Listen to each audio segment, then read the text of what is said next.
Kolkata rape case को लेकर एक चौंकाने वाली खबर सामने आई है। गूगल एनालिटिक्स के मुताबिक पीड़िता की फोटो को गूगल पर सबसे ज्यादा सर्च किया गया। पहले तो ऐसा लगा कि लोगों ने सहानुभूति के लिए ये सब किया, लेकिन उसके बाद के जो ट्रेंड देखने को मिले वो बेहद चौंकाने वाले हैं कि यहाँ पर रेप के वीडियोस और फोटोज को गूगल में सर्च किया गया। सिर्फ गूगल में ही नहीं बल्कि पॉर्न साइट्स में भी रेप के फोटो और वीडियो सर्च किए गए। ভাবো আমাদের দেশের অবস্থা, আমরা এমন একটা দেশে বাস করছি যেখানে একটা ডক্টরের রেপ হওয়ার পরে মানে যখন সেটা ভাইরাল হয়, পুরো সমাজ জানতে পারে, পুরো দুনিয়া জানতে পারে, তখন মানে এটা সার্চ করা হয় না যে ডক্টরটার ভালোর জন্য বা ডক্টরটার সিম্প্যাথির জন্য, যে মানে লাইক ভালো উদ্দেশ্যে সার্চ করা হয় না। গুগলে গিয়ে তার যে রেপের ভিডিও সেটা সার্চ করা হচ্ছে। গুগলে এখন ট্রেন্ড করছে এটা, যে ওনার নাম দিয়ে সার্চ হচ্ছে, যে ওনার রেপ, ওনার ফটো, ওনার মানে বাজে বাজে সাইটগুলো সার্চ হচ্ছে। মানে বলতেও লজ্জা লাগে, এমন একটা দেশে বাস করি যেখানে রেপের সংখ্যা এত বেশি, যেখানে প্রত্যেক 16 মিনিটে একটা রেপ হয়, যেখানে একটা 3 মাসের বাচ্চাও সেফ না, যেখানে 80 বছরের একটা বৃদ্ধাও সেফ না। আর রেপ হওয়ার পরে আমাদের গভর্নমেন্ট কি করে?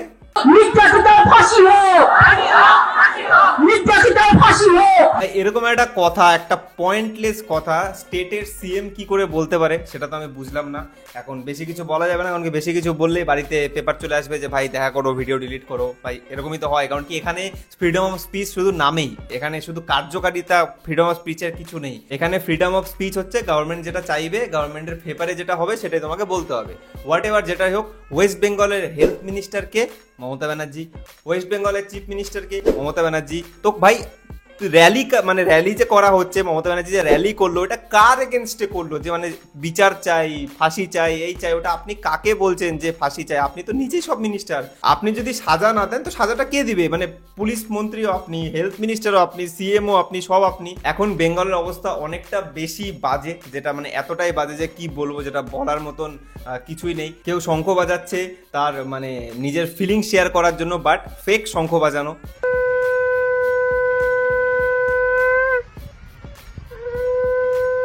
কেউ সোশ্যাল মিডিয়াতে এসছে একদম ন্যাকা কান্না কাদার জন্য, মানে আমি বাড়িতে ঠিক করে ফিরতে পারবো তো, বাড়িতে ঠিক করে যেতে পারবো তো, আমি বাড়িতে ঠিক করে পৌঁছবো তো, আমি বাড়িতে ঠিক করে পৌঁছতে পারবো তো, কেন হবে বলুন তো? আবার কেউ গিটারের পাছায় হাত বুলাচ্ছে এরকম করে, মানে গিটারের পাছায় হাত বুলালে আওয়াজ বেরোয় গেলে, সেটা আমার জানা ছিল না।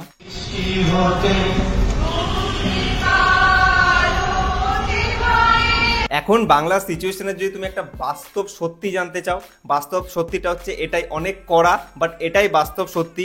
এখানে এখন এক দল লড়ছে গদিটাকে ছেড়ানোর জন্য, আর এক দল লড়ছে গদিটাকে বাঁচানোর জন্য। মনে হচ্ছে না মেয়েটার জন্য কেউ লড়ছে, মেয়েটার জন্য লড়ছে তো নর্মাল পাবলিক, স্টুডেন্টস, বাস এতটুকুই। আর শুধু পলিটিক্যাল পার্টি বা পলিটিক্যাল লিডার না, নর্মাল কিছু পাবলিকও এখন যে প্রোটেস্টটা হচ্ছে, এই প্রোটেস্টটাকে একদম কমেডি বানিয়ে রেখে দিয়েছে। একটা মালবাজারের ভিডিও দেখলাম, যেখানে আমার শহর মালবাজার সামথিং এরকম পেজের নাম, সেখানে একটা ভিডিও দেখলাম, একটা মেয়ে স্টেজের মধ্যে উঠে একদম মানে একদম পপ টাইপের, একদম ডিস্কো টাইপের, বার ডান্সার টাইপের ডান্স করছে, আর পিছনে লেখা উই ওয়ান্ট জাস্টিস।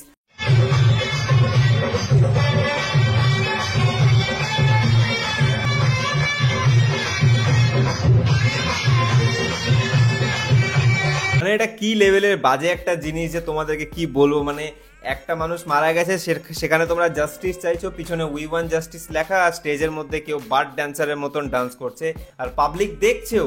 পাবলিক ওখানে প্রোটেস্টও করছে না যে ভাই এটা কি হচ্ছে, স্টেজ থেকে নামো, অন্য জায়গায় গিয়ে নাচো, বা এটা মানে জাস্টিসের জন্য স্টেজটা বানানো, এটা কি করে পসিবল সেটা তো আমি জানি না। এই ভিডিওটা আমার একটা ফ্যান আমাকে পাঠায়, আর দেখার পর আমি জাস্ট রিয়েলাইজ করি যে ভাই আমাদের দেশের অবস্থা সত্যি খুব খারাপ। এখানকার মানুষের mentality, culture, I don't know. আমি প্রায় 1 বছর ধরে কিছু ভিডিও দেখে, ভিডিও শেষে যখন মোরাল দিই, তখন আমি একটা কথাই বলি যে লাইক এই জিনিসগুলো সমাজে নেগেটিভ ইম্প্যাক্ট ফেলবে, অনেক বাজে সাইড এফেক্ট আসবে এটার। সেগুলো এখন দেখছি যে মানে অনেক বাজে অবস্থা। রিসেন্টলি একটা মা তার 3 বছরের বাচ্চাকে মেরে ফেলে বিকজ অফ তার ভালোবাসার মানুষ লাভারের সাথে পালিয়ে যাওয়ার জন্য। আর শুধু নট ফর পলিটিক্যাল পার্টি কিংবা পলিটিক্যাল লিডাররাই এইসব নচলামি, এইসব পাগলামি, এইসব ভ্যান্তরামি করছে এটা বলবো না। কিছু আমাদের content creator, so called content creator, যাদেরকে সারা বছর রোস্ট করে করে আমরা রোস্টাররা হাঁপিয়ে যাই, বাট তাদের মধ্যে কোনো চেঞ্জেস আসে না। তাদের মধ্যে শুধু একটা জিনিসই ম্যাটার করে, সেটা হচ্ছে ফলোয়ার্স। তোমরা জানো যে আমাদের শ্রেয়া রয় যে ট্রেনের মধ্যে পাছা নাড়িয়ে ভাইরাল হয়েছিল, বলতে বাধ্য হচ্ছে, অবজেক্টিফাই করতে বাধ্য হচ্ছি। এখন পুরো দেশ যেখানে প্রোটেস্ট করছে, আর সেই মেয়ে ওই যে ট্রেনে ভাইরাল হয়েছিল, পিছনে যে কাকু বসেছিল, সেই কাকুকে খুঁজে নিয়ে তার বাড়ি থেকে পাছা নাচাচ্ছে।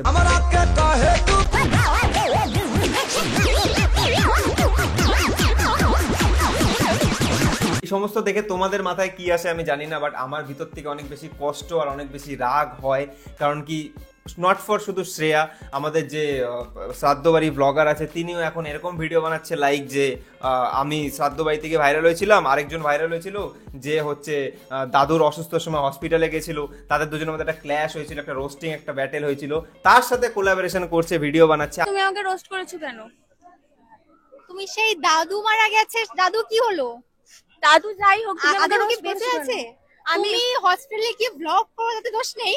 আমি রোস্ট করলে দোষ? তুমিও তো শ্রাদ্ধ বাড়িতে গিয়ে এরকম করে নিয়েছো ব্লগ বাড়িতে গিয়ে। শুধু ভিডিওর এন্ডে কিছু আমাদের সো কল্ড কন্টেন্ট ক্রিয়েটারদেরকে এটাই বলতে চাই যে এটা ফাত্রামির টাইম না, এটা মজার টাইম না, এটা রোস্টিং ভিডিও বানানোর টাইম না, আর এটা কোনো একটা কাকুর বাড়ি থেকে পোদ নাচানোর টাইম না, না তো এটা কোলাবোরেশন করার টাইম। এই টাইমটা আমরা কন্টেন্ট ক্রিয়েটার, আমাদের কে কিছু মানুষ দেখে, সেটা কারোর 100 জন দেখে, কারোর 200 জন দেখে, কারোর 2 লাখ, কারোর 2 মিলিয়ন। তো আমার মনে হয় যে এই টাইমে আমাদের মনুষ্যত্বটা যদি আমরা মানুষের সামনে না রাখি, আমরা যদি এই সময় টাকা নিয়ে ভাবি, আমরা যদি এই সময় ভাবি যে আমরা ফাত্রামি ভিডিও বানাবো, আমি চাইলে কি আমি পারি না? আমার হাতে এখন অনেকগুলো ভিডিও স্ক্রিপ্ট রেডি আছে, 3-4টা ভিডিও স্ক্রিপ্ট রেডি আছে, আমি চাইলে কি আমি এখন ফাত্রামি ভিডিও বানাতে পারি না? বাট আমার মনে হয় না যেটা মনুষ্যত্ব। এই টাইমে যতদিন না সব কিছু নর্মালাইজড হচ্ছে বা সব কিছুর মানে আমরা জাস্টিস পাচ্ছি, মানে যতদিন না আমাদের যে ম্যাম, যে দিদি, যে মিসেস ডক্টর যিনি আমাদেরকে ছেড়ে চলে গেছেন, যার উপরে এত বাজে লেভেলের ব্রুটালি রেপ হয়েছে, তার জাস্টিস যতক্ষণ আমরা পাচ্ছি, আমার মনে হয় না এটা ফাত্রামি বা মজা করার টাইম। এই টাইমটা আমাদের কাজে লাগিয়ে আমাদের গভর্নমেন্টকে দেখিয়ে দেওয়া উচিত যে আমরা মানুষরা, আমরা নর্মাল মানুষরাও যদি এক জায়গায় হই তো আমরা জাস্টিস নিয়েই ছাড়বো, বাস এরকম টাইপেরই। তো এই টাইমটা প্লিজ কোলাবোরেশন না করো, এই টাইমটাতে ফাত্রামি বন্ধ করো, আর এই টাইমটাতে নিজের জন্য না হোক, নিজের ফিউচারের জন্য, নিজের বাচ্চার ফিউচারের জন্য। আর যারা মেয়েরা আছো, মেয়ে কন্টেন্ট ক্রিয়েটাররা আছো, দেখো আজকে অন্য কারোর সাথে হয়েছে, কালকে তোমার সাথে হতে পারে। এই দেশে, এই রাজ্যে কেউ সেভ না। যেখানে একটা 3 মাসের বাচ্চা, 1 মাসের বাচ্চা বা 80 বছরের বুড়ি সেভ না, তো সেখানে কেউ সেভ না। আর রেসপেক্ট তাদেরকে, যেই সমস্ত কন্টেন্ট ক্রিয়েটাররা পাবলিকালি গিয়ে অনেক জাস্টিসের জন্য অনেক প্রে করেছে, ইভেন রাস্তায় নেমেছে, তাদেরকে হাত জোর করে বেঙ্গলি বাবু অভিষেকের তরফ থেকে প্রণাম। তার মধ্যে আমারও কিছু প্রিয় কন্টেন্ট ক্রিয়েটার লাইক বঙ্গাই, লাইক উন্মেশ দা, আর তোমাদেরকে অনেক অনেক থ্যাংক ইউ। বাস এতটুকুই, দেখা হচ্ছে নেক্সট ভিডিওতে, বাই।